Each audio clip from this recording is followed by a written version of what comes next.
भारत के औषधि महानियंत्रक डीसीजीआई ने आज 6 से 12 वर्ष के बच्चों के लिए भारत बायोटेक की कोवैक्सीन की सीमित इमरजेंसी इस्तेमाल की अनुमति दे दी है।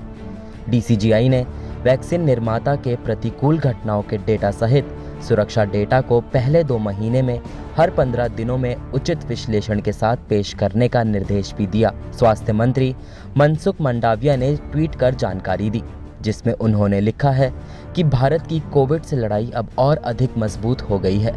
6 से 12 आयु वर्ग के लिए कोवैक्सीन और 5 से 11 आयु वर्ग के लिए कॉर्बेवैक्स व 12 से ऊपर के आयु वर्ग के लिए ज़ायकोव डी की 2 डोज को मंजूरी दे दी गई है। बता दें कि कोरोना की बाकी लहरों में बच्चों पर ज़्यादा गंभीर असर नहीं हुआ था, लेकिन इस बार बच्चे इस नए एक्सी वेरिएंट की चपेट में आ रहे हैं। खास तौर से स्कूल खुलने के बाद इन मामलों में बढ़ोतरी की और आशंका जताई जा रही है। हेल्थ एक्सपर्ट्स का कहना है कि पिछले 3 हफ्तों में बच्चों में फ्लू जैसे लक्षणों में बढ़ोतरी नजर आई है। इससे पहले 12 से 15 साल तक के बच्चों को मार्च के महीने में कोविड के बचाव के लिए वैक्सीन लगाने का अभियान चलाया गया था। अब drug control general of India ने 6 से 12 के बच्चों को कोवैक्सीन लगाने का फैसला लिया है।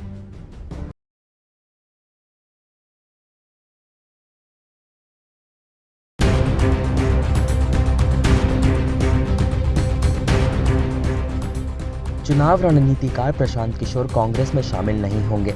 कांग्रेस प्रवक्ता रणदीप सुरजेवाला ने मंगलवार को ट्वीट कर जानकारी दी है। कांग्रेस अध्यक्ष सोनिया गांधी ने उन्हें पार्टी में शामिल होने का न्योता दिया था, लेकिन कांग्रेस में प्रशांत किशोर को शामिल करने को लेकर अंतर्विरोध पहले ही नजर आ रहा था और आज इस पर असमंजस खत्म हो गया है।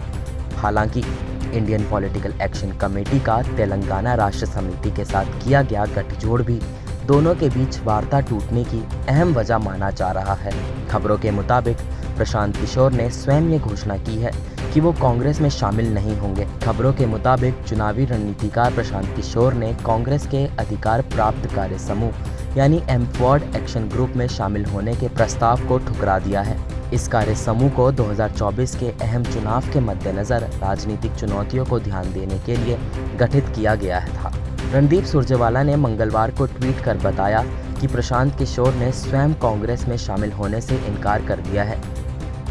आपको बता दें कि कांग्रेस अध्यक्ष सोनिया गांधी ने प्रशांत किशोर को कांग्रेस में शामिल करने और उनके 2024 के लिए मिशन के प्रस्तावित विजन को आगे बढ़ाने पर विचार करने के लिए समिति का गठन किया था।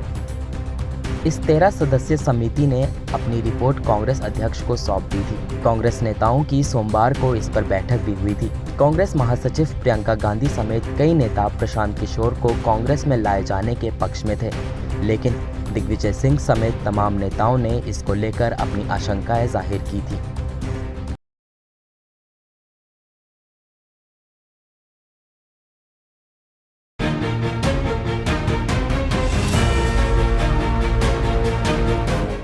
मुंबई में हनुमान चालीसा विवाद को लेकर माहौल अभी भी गर्म है। इस बीच निर्दलीय सांसद नवनीत राणा की याचिका पर बॉम्बे हाई कोर्ट में सुनवाई हुई।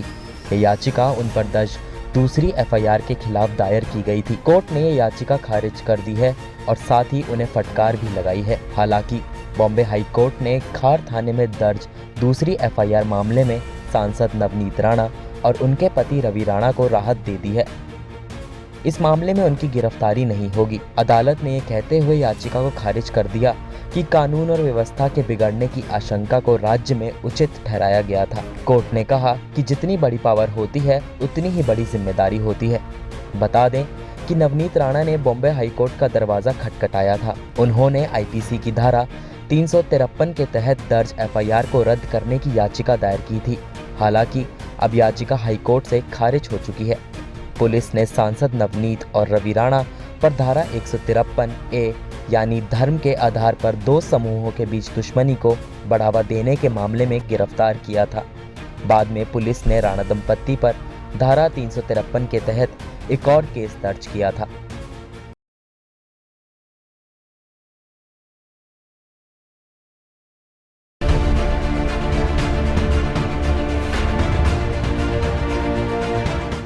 देश में कोरोना के मामलों का बढ़ना जारी है।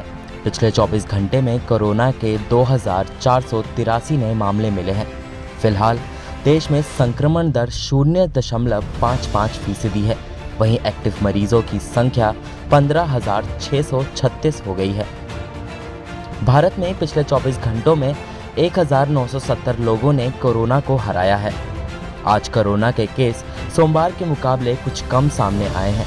पिछले कुछ दिनों से रोज 2,500 से ज्यादा कोरोना के मरीज सामने आ रहे थे। सोमवार को 2,541 नए मामले सामने आए थे। वहीं 30 लोगों ने कोरोना की वजह से जान गंवाई थी। इससे पहले रविवार को 2,593 नए कोरोना के केस सामने आए थे और 44 लोगों की मौत हुई थी। बता दें कि भारत पर कोरोना की चौथी लहर का खतरा बना है। फिलहाल के हालातों की बात करें तो बच्चों को कोरोना तेजी से चपेट में ले रहा है और नोएडा में ही पिछले 24 घंटे में 23 बच्चे कोविड संक्रमित मिले हैं। वहीं दिल्ली में पिछले 24 घंटों में 1,011 नए कोविड मामले हैं। 817 रिकवरीज और संक्रमित लोगों में से एक की मौत दर्ज की गई है। दिल्ली में सक्रिय मामलों का आंकड़ा 4,168 पहुंच गया है। गौरतलब है कि देश में 19 दिसंबर 2020 के ये मामले 1 करोड़ से अधिक हो गए थे। पिछले साल 4 मई को संक्रमितों की संख्या 2 करोड़ और 23 जून 2021 को 3 करोड़ के पार पहुंच गई थी। इस साल 26 जनवरी को मामले 4 करोड़ के पार हो गए थे।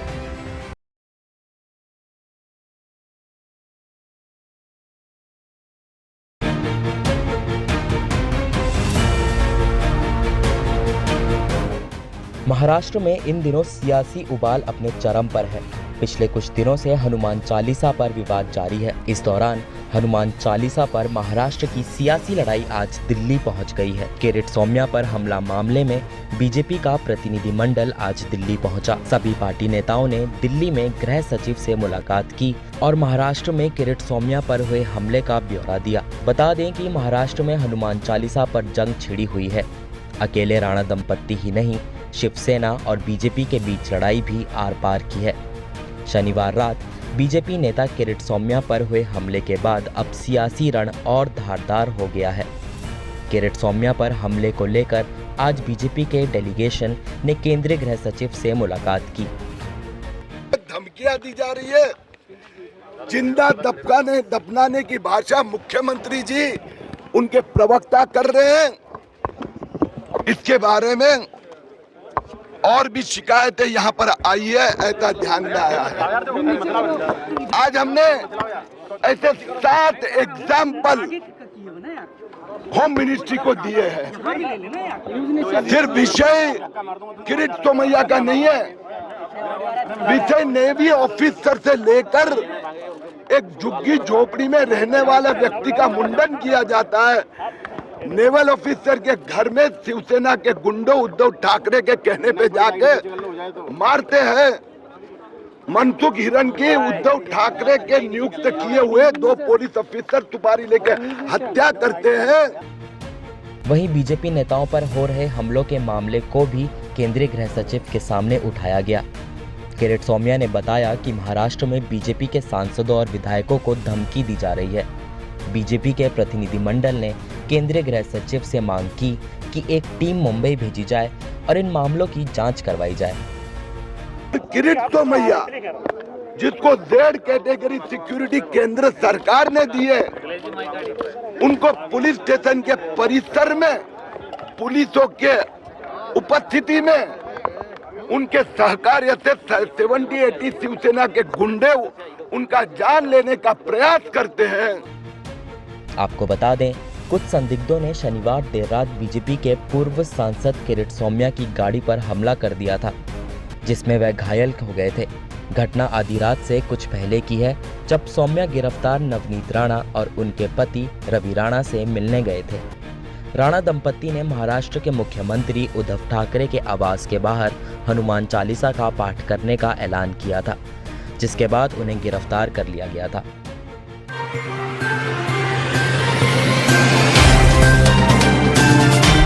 Subscribe now and press the bell icon.